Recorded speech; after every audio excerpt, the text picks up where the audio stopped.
നമ്മളത് പറയണം, പറയുക തന്നെ ചെയ്യും. അതിന്റെ ഉത്തരവാദിത്തമാണ്. അത് മൈക്കിന്റെ സ്വിച്ച് ഓഫ് ആക്കിയാലും ഏത് ഓഫ് ആക്കിയാലും നമുക്ക് പറയേണ്ടത് പറയാതിരിക്കാൻ കഴിയില്ലല്ലോ. നമ്മുടെ ഉത്തരവാദിത്തല്ലേ. അതിനൊക്കെ കേൾക്കാൻ സൗകര്യമുള്ള ആളുകൾ ആരെയും പിടിച്ചു കെട്ടിയിട്ട് നിർബന്ധിച്ചിട്ട് ലോക്കാക്കിയിട്ടൊന്നും അത് പറയുന്നില്ല. അവരവർക്ക് താല്പര്യമുള്ള ആൾ, കുറച്ച് ആളുകൾ ദീനി താല്പര്യമുള്ള ആളുകൾ ഇരിക്കുന്നു, അവർക്ക് വേണ്ടിയിട്ടാണ് വയല് പറയുന്നത്. അല്ലാതെ ആരെയും ജമാഅത്തുകാരെ പിടിച്ചു കെട്ടിയിട്ട് കൊണ്ടടാന്ന് പറഞ്ഞിട്ട് ആരും വയല് പറയാൻ ഇവിടെ നിന്നിട്ടില്ല ഇതുവരെ. പക്ഷെ അതുകൊണ്ട് പറയേണ്ട കാര്യങ്ങൾ പറയണം. അത് പണ്ട് റസൂലുള്ളാഹി തങ്ങളുടെ കാലത്തുണ്ടായിരുന്നു. റസൂലുള്ളാഹി തങ്ങളുടെ കാലത്തും സത്യം പറയുന്ന സമയത്ത് ചെവിക്ക് വിരല് വെച്ചിരുന്നു എന്നാണ് ഇതിന്റെ വിരോധികളായ ആളുകൾ. ഇതൊക്കെ ചരിത്രത്തിലുള്ളതാണ്. ഇസ്ലാമിന്റെ ദഅവത്തിന് ലോക ചരിത്രത്തിൽ അന്നും ഇന്നും ഏതെല്ലാം രീതിയിൽ ഏതെല്ലാം സത്യത്തിന് വേണ്ടി പ്രബോധനം ചെയ്യുന്ന സമയത്ത് ലോകത്തെ ഏറ്റവും വലിയ ത്യാഗം അവർക്ക് പ്രതിപക്ഷമുണ്ടാവുക എന്നുള്ളതാണ്. അതുണ്ടാവുക തന്നെ ചെയ്യുന്നത് ലോകത്ത്. എന്തിനാണ് പ്രവാചകന്മാർക്ക് അത്രയും ഇത്ര വലിയ അല്ലാഹു കൂലിയും വലിയ വലിയ സ്ഥാനം കൊടുത്തത്? അവർ വയത് പറഞ്ഞതുകൊണ്ടല്ല. അവർക്ക് വെറും ഇങ്ങനെ കിതാബ് ഓതിയിട്ട് ഖുർആൻ ഓതിയിട്ട് ജനങ്ങൾക്ക് ആയത്ത് ഓതിയിട്ട് അർത്ഥം വെച്ച് പറഞ്ഞു കൊടുത്തത് കൊണ്ടല്ല. അവർക്ക് എന്തിനാണ് ഇത്ര വലിയ സ്ഥാനം അല്ലാഹു കൊടുത്തത്? പ്രതികൂല സാഹചര്യങ്ങൾ ഉണ്ടായിട്ടും അതിനെല്ലാം തരണം ചെയ്തിട്ട് അല്ലാഹുവിന്റെ ദീനിന്റെ വിരോധികളായ ശത്രുക്കളായ ആളുകളെ അവരോട് ഏറ്റുമുട്ടിക്കൊണ്ട് വിജയിച്ചു എന്നുള്ളതാണ് അവരുടെ വിജയം. അതുകൊണ്ട് പൊന്നാന മുഅ്മിനീങ്ങളെ, സത്യം നമ്മുടേതായിരിക്കുന്ന സത്യത്തിന്റെ കാര്യങ്ങൾ, ദീനിന്റെ കാര്യങ്ങൾ പറയൽ നമ്മുടെ ബാധ്യതയാണ്. അത് പറയാനുള്ള സൗകര്യങ്ങൾ ഉണ്ടാക്കേണ്ടത് ഇവിടെ അല്ലാഹുവിന്റെ ഹബീബ് റസൂലുള്ളാഹി സ്വല്ലല്ലാഹു അലൈഹി വസല്ലം പഠിപ്പിച്ചത് എന്താണ്? ഈ സമുദായം നന്നായി പോകും, രണ്ട് വിഭാഗം നന്നായി പോയാൽ ഈ സമുദായം ഏറ്റവും ദുഷിച്ചു പോകും. രണ്ട് വിഭാഗം ദുഷിച്ചു പോയാൽ ഇത് നബി തങ്ങളുടെ ഹദീസാണ്. അല്ലാഹുവിന്റെ റസൂൽ സ്വല്ലല്ലാഹു അലൈഹി വസല്ലം പറഞ്ഞില്ലേ, അങ്ങനത്തെ ഒരു സമുദായം രണ്ട് വിഭാഗം ആളുകൾ അവർ ദുഷിച്ചാൽ ഈ സമുദായത്തിൽ വലിയ വലിയ പ്രതിസന്ധികൾ നേരിടേണ്ടി വരും. മാരകമായ രോഗങ്ങൾ വരും. മാരകമായിരിക്കുന്ന മനുഷ്യർക്ക് താങ്ങാൻ കഴിയാത്ത രോഗങ്ങൾ, ഒരു ഭാഗത്ത് ഭരണാധികാരികളുടെ ഭാഗത്ത് വരുന്ന പ്രതികൂല സാഹചര്യങ്ങൾ, ഇതിനെല്ലാം വ്യക്തമായ കാരണം അല്ലാഹുവിന്റെ ഹബീബ് സ്വല്ലല്ലാഹു അലൈഹി വസല്ലം നൂറ്റാണ്ട് പതിനാലുകൾക്ക് പറഞ്ഞു വെച്ചിട്ടുണ്ട്. രണ്ട് വിഭാഗം ആളുകൾ നന്നായാൽ സമുദായം നന്നായി, നാട് നന്നായി, ജമാഅത്ത് നന്നായി, ഒരു പഞ്ചായത്ത് നന്നായി, ഒരു രാജ്യം നന്നായി. ആരാണവർ? ഒരു വിഭാഗം ആളുകൾ ഉലമാക്കളാണ്, മറ്റൊന്ന് ഉമറാക്കളാണ്. ഉലമാവും ഉമറാവും നന്നാകണം.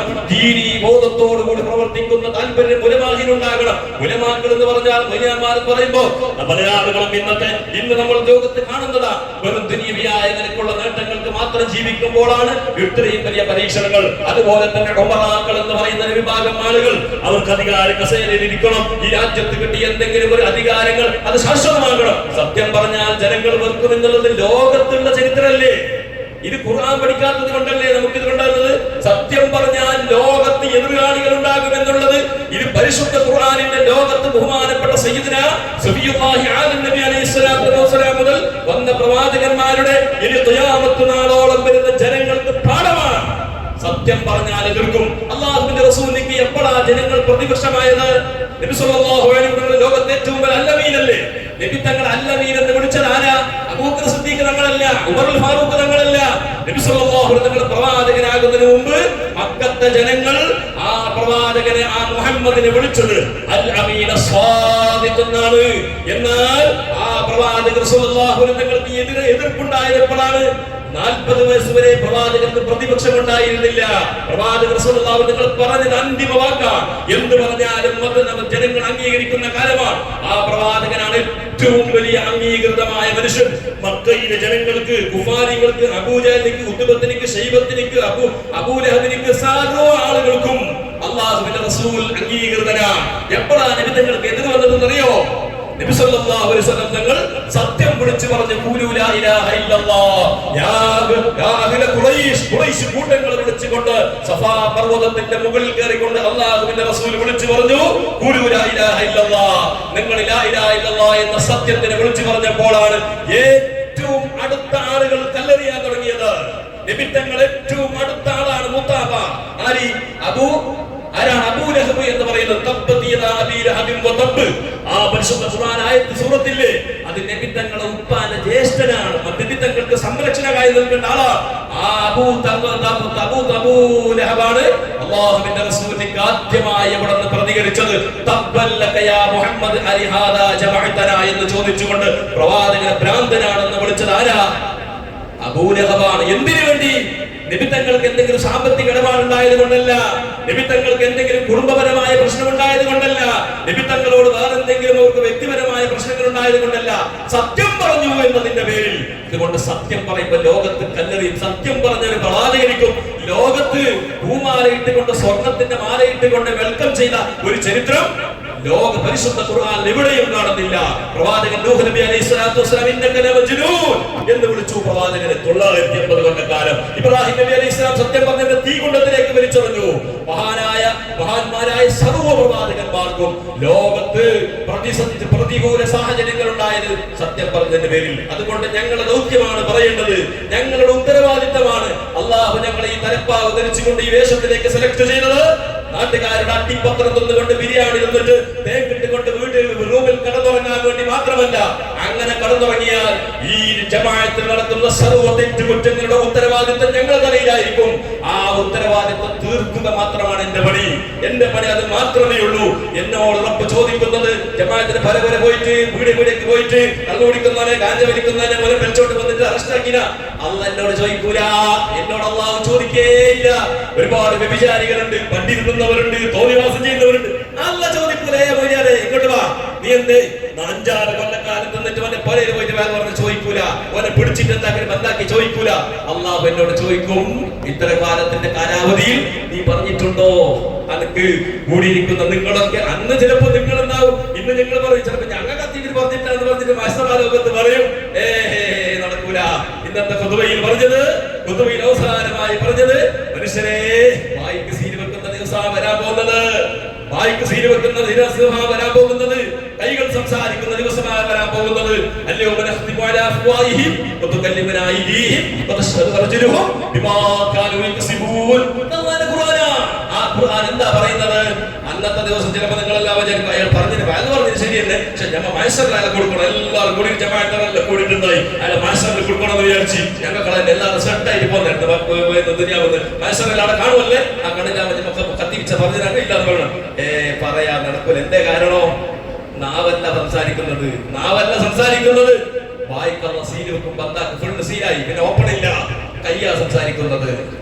അല്ലാഹു ചോദിക്കുക, ആരാ സാക്ഷി? കാല് പറയും കാല് പറയും. ആ സമയത്ത് എനിക്ക് കഴിച്ചലാവാം, എനിക്ക് ഉത്തരവാദിത്വം തീർന്നു. റബ്ബിനോട് പറയും, എന്റെ വ്യക്തിപരമായ പേഴ്സണൽ കാര്യം നോക്കിയാൽ മതി. ഉത്തരവാദിത്വം ഉണ്ടായിട്ട് ചോറ് കഴിച്ചിട്ട് പുറത്തിറങ്ങിയില്ലല്ലോ.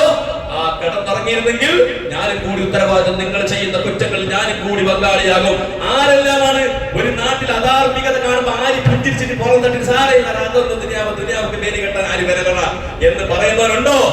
അതെല്ലാം എനിക്കൊന്നും പ്രശ്നമല്ല, ഇവിടുത്തെ ഉത്തരവാദിത്തപ്പെട്ട ആളുകൾക്കൊന്നും പ്രശ്നമല്ല. നാളെ റബ്ബിന്റെ കോടതിയിൽ നീയും അവരും ഒന്നായിക്കൊണ്ട് ആ മഹ്ശറാലോകത്ത് കരയേണ്ടി വരും. ഇതുകൊണ്ട് പൊന്നാന രക്ഷിതാക്കളോട് പറയാനുള്ളത്, മക്കളെ നന്നാക്കണം, മക്കൾക്ക് ധാർമ്മിക ബോധം ഉണ്ടാക്കണം. 10ാം ക്ലാസ്സിന്റെ സർട്ടിഫിക്കറ്റ് വാങ്ങിയിട്ട് പോരന്റെ ഉള്ളിൽ ഓരോരുത്തരുടെ പോരയിൽ നോക്കിയെങ്കിൽ ഓരോരുത്തർ പോയിട്ട് നോക്കുമ്പോൾ ഓരോരുത്തരുടെ പോരയിൽ സർട്ടിഫിക്കറ്റിന്റെ കൂമ്പാരോ, സർട്ടിഫിക്കറ്റ് വെക്കാൻ ഷോക്കേസിന് ജാഗയില്ല. 10, 15, 25 സർട്ടിഫിക്കറ്റ്. എന്നിട്ട് പറയാം, ഉസ്താദ് എന്റെ മോനെ A+, മറ്റേ പ്ലസ്, O+, E+, എല്ലാ പ്ലസ് മോന് വാങ്ങിയിട്ടുണ്ടാവും.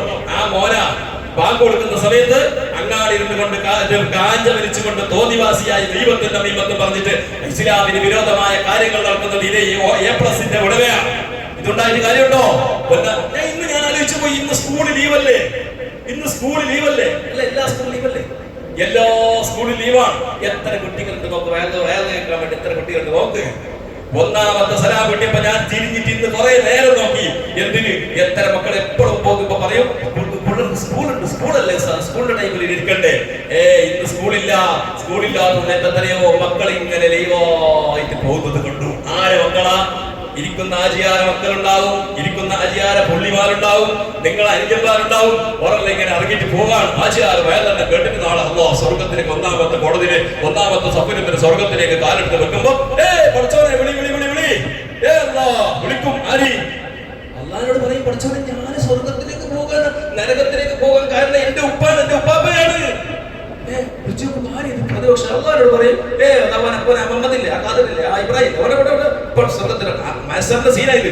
ഞാൻ അതിനെ കുറച്ചും കൂടി നമ്മളെ ഭാഷയിൽ അവതരിപ്പിക്കുന്നുള്ളൂ. മത്സരത്തിന്റെ സീന. അള്ളാഹു പറയുന്ന സ്വർഗത്തിലേക്ക് പോയ മനുഷ്യനിൽ ആചാരല്ലേ, ഇങ്ങോട്ട് വിളിക്ക്. അള്ളാഹു തിരിച്ചു വിളിക്കും. തിരിച്ചു വിളിച്ചിട്ട് ചോദിക്കും, എന്തേ പ്രശ്നം? നോക്കും ഭാര്യ, നോക്കുമ്പോ നമ്മൾ ഒന്നാമത്തെ ശത്രു കൊടാജയിലുണ്ടായോ, നിന്റെ കുടുംബത്തിന്റെ ശത്രു ഓനല്ല. ഓ വിചാരിച്ചു ഇത്രയും ഇവിടെയും കൂടി എന്റെ മുതുപിടിക്കുന്ന ആരെയും നോക്കുമ്പോ ഓനല്ല.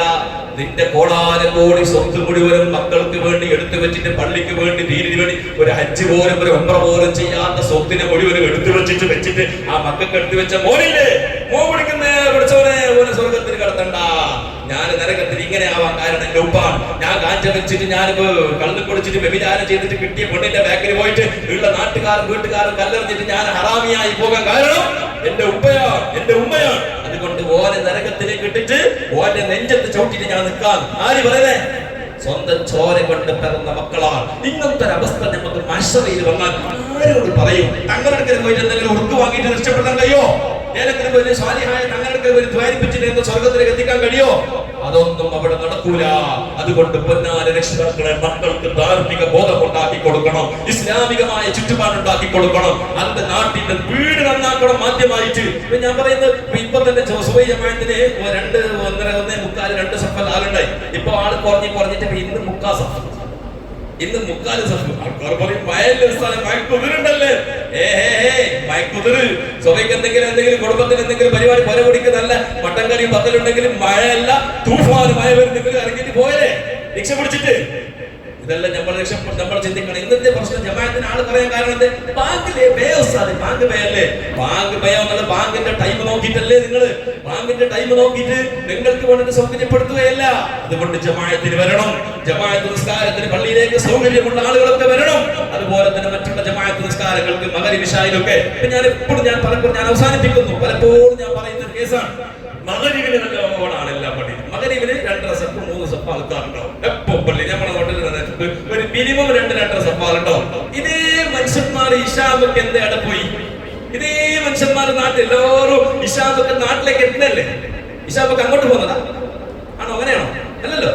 ഇശാബൊക്കെ എല്ലാവരും, കുറെ ആൾക്കാർ മഗ്‌രിബ് ആവുമ്പോൾ ചില ആൾക്കാർ എന്തായാലും ഇശാ 9-8 മണിയാകുമ്പോൾ നാട്ടിലേക്ക് എല്ലാവരും ഡ്യൂട്ടി കഴിഞ്ഞിട്ട് എത്തല്ലേ? എന്തേ ഇശാന്റെ ആളില്ല? ഇശാക്ക് എന്റെ 3 സഫാള് എന്തേ? ഹദ്ദാദ്. എന്താണ് ഈ ഹദ്ദാദ് എന്നൊക്കെ പറഞ്ഞാൽ? പ്രിയപ്പെട്ട മുഅ്മിനീങ്ങളുടെ ജീവിതത്തിൽ ഇതൊക്കെ നമുക്ക് വലിയ നഷ്ടമാണ്. ഒരു ഹദ്ദാദ് ശല്യകാരുണ്ടാകുന്ന പ്രശ്നങ്ങൾ എന്താ? ഒരു ഹദ്ദാദ് സ്ഥിരമായി ശല്യ മനുഷ്യന്, ബഹുമാനപ്പെട്ട ഇമാം അബ്ദുല്ലാഹി ഹദ്ദാദ് തങ്ങളുടെ അടുക്കലേക്ക് ഒരു മനുഷ്യനെ പാമ്പിനെ പിടിച്ചോണ്ട് വന്നു. അങ്ങനെ പാമ്പ് ഈ മനുഷ്യനെ കടിച്ചിട്ട് ശരീരത്തിലേക്ക് ഏതൊക്കെ വിഷം കയറി നിൽക്കുന്നില്ല. ബഹുമാനപ്പെട്ട അബ്ദുല്ലാഹി ഹദ്ദാദ് തങ്ങളുടെ അടുക്കലേക്ക് വന്നപ്പോ ചോദിച്ചു, എന്ത് ഈ പാമ്പിനോട് സംസാരിച്ചു? പാമ്പ് അവിടെ നിന്ന് പറഞ്ഞത് എന്താണെന്നറിയോ?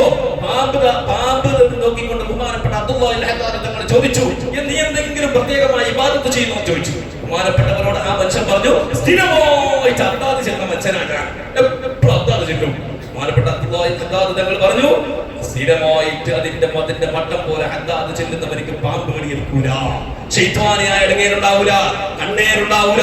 എത്ര പവർഫുള്ളായ ദിക്റുകളാണ് ഹദ്ദാദിലുള്ളത്. ഇത് നമ്മൾ കിട്ടി. റമദാൻ മാസത്തിൽ വന്നിട്ട് 3 കൈബത്ത് ലാസ്റ്റത്തെ ഫാത്തിഹയ്ക്ക് കൂടി ദുആക്ക് കൂടി ഇത്രയും നമുക്ക് ഹദ്ദാദുകൾ.